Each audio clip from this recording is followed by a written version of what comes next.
So what does a drone pilot in Tampa do during Super Bowl week? Well, stick around, I'll let you know.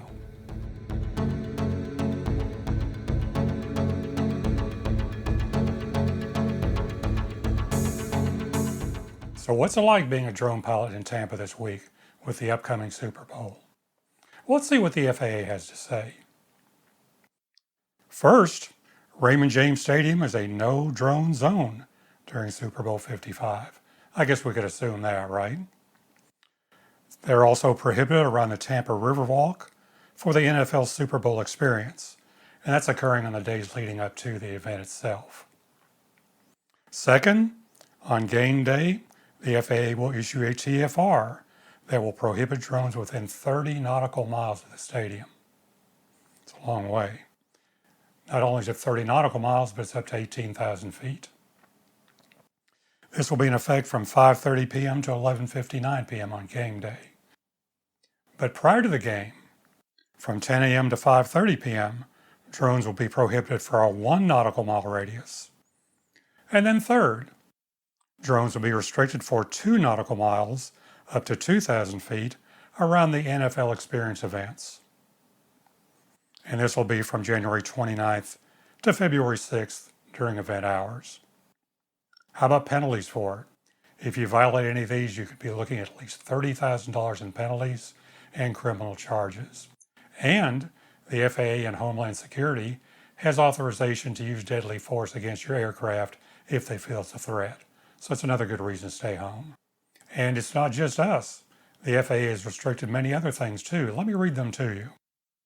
The following operations are not authorized within this TFR: flight training, instrument approaches, practice, aerobatic flight, glider operations, parachute operations, ultralights, hang gliding, balloon operations, agriculture crop dusting, animal population control flight operations, banner towing operations, sightseeing operations, maintenance test flights, model aircraft operations, model rocketry, UAS, and utility and pipeline survey operations. So it covers pretty much any kind of aerial work you want to do, right? So I decided to go down to the Riverwalk last week. I went on Thursday the 28th, which was actually the day before the event started down there, just to see what was going on, do some filming, and check my Before You Fly app and see what restrictions were in place. After finishing my filming, I sat down on a bench. Of course, this was all non-drone filming that I was doing. And then I pulled up my Before You Fly app. What did I find? Well, take a look at this. I see nothing but bright red on this screen. And what it says is restricted operations. And you can see the no drone symbol there. So I thought, well, I wonder what's going on. So I clicked on View Details. And it brought up a number of things here. FDC 1, 5, 6, 6, 7, etc. scheduled. That's a red no-fly zone, and 2 yellows. So I said, well, I wonder what those are.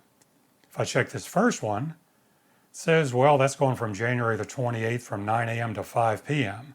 That's the day I was there. But there's another one scheduled in 23 hours, and then there's some sort of an academy here. So I clicked on the yellow one. It's another one, January 29th from 4 p.m. to 11 p.m. Guess that's when the NFL experience starts. Then what's this academy thing? Well, it's a private use heliport, probably one of the hospitals around there. Then we've got Peter O. Knight Airport. What's it tell us there? Public use aerodrome, operational, yellow warning label for that. And we've got Tampa, Class B airspace. KTPA, remember that from your Part 107 review, KTPA.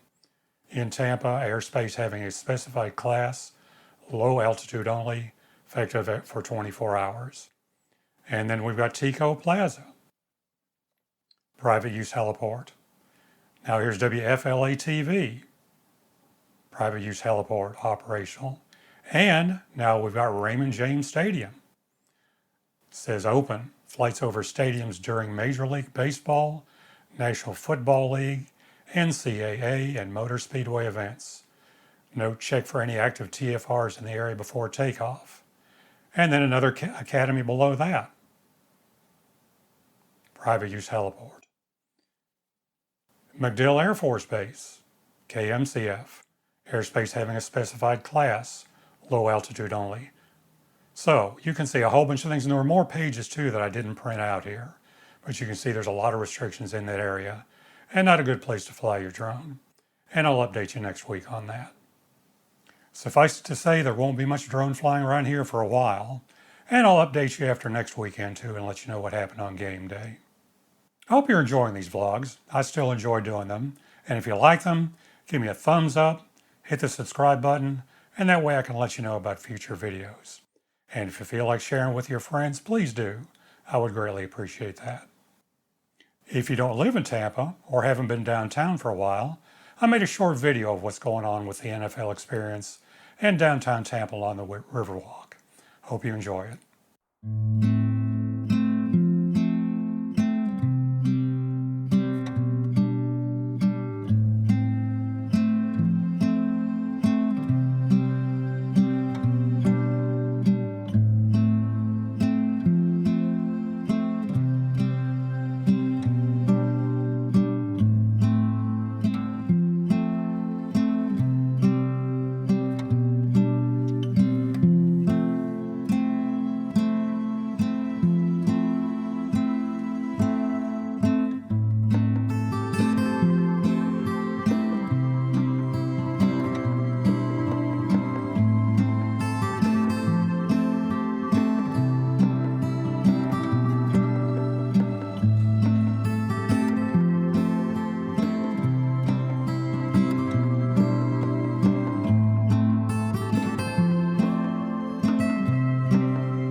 And if you want me to feature one of your videos in an upcoming episode, just send it on to me, and I'll be happy to include it.